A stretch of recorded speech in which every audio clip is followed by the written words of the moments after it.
Chair, and I want to say thank you to Representative Fred Hawkins, who has been an amazing colleague and someone who I deeply respect, and I know is serving his district with honor. And there's a lot of complexities here, and I want to echo concerns made about the debt of Reedy Creek. And for the freshmen who are here, to give you just some more history of why we're here today, during the last legislative session, Walt Disney World Company eventually spoke out in support of a marginalized community, the LGBTQ plus community, and our governor did not like that. And an effort to silence this company went after Reedy Creek. Now, the backlash to that was concerns over debt. I mean, that was the biggest concern that we had in Orange County, especially, was that the debt that Reedy Creek carries would be passed down to our constituents. And of course, no one, whatever the political party, wants that to happen. And so partly we were here because there was no way to fix that problem without doing this. No way. But we're also here because the governor is trying to create a win and give off the impression that he is strong on corporate accountability. And though I appreciate the effort to try to even the playing field, I have to be candid, this does not do that. Disney still maintains the same perks they did before. I often see this as a low security prison that the company is operating within, where they can pretty much do what they want to do, but if they go off course, they'll be punished.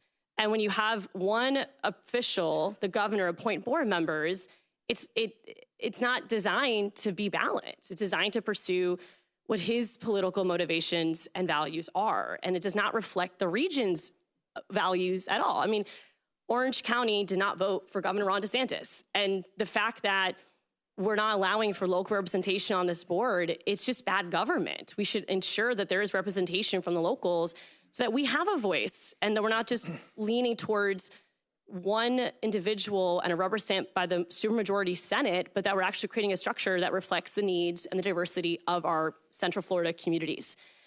And I just want to offer changes if you really do care about corporate accountability. Close corporate tax loopholes that these mega corporations benefit from. Pay impact fees on your construction projects.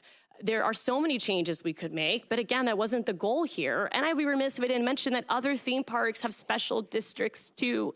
They might not be independent, but they're dependent.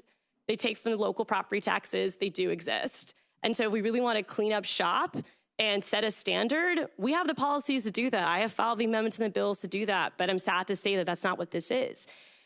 And I can't think of any other district where all members are appointed to oversee one company, but I can't think about countries that do things like this, and they are communist countries who take over the free enterprise and the operations of a business purely for a political motivation. So I really do encourage folks to vote no on this.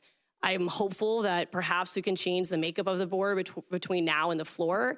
I do appreciate the efforts to ensure that debt isn't passed down to our constituents, but candidly, I've received no emails of support of this bill. The only emails and messages I have received, mostly social media messages, are folks who are outraged by the governor being able to appoint all 5 members to this and concerned about what the future of our democracy is under the current leadership. And so I do encourage folks to vote no, and I thank you, Chair, for the time. Further debate, members?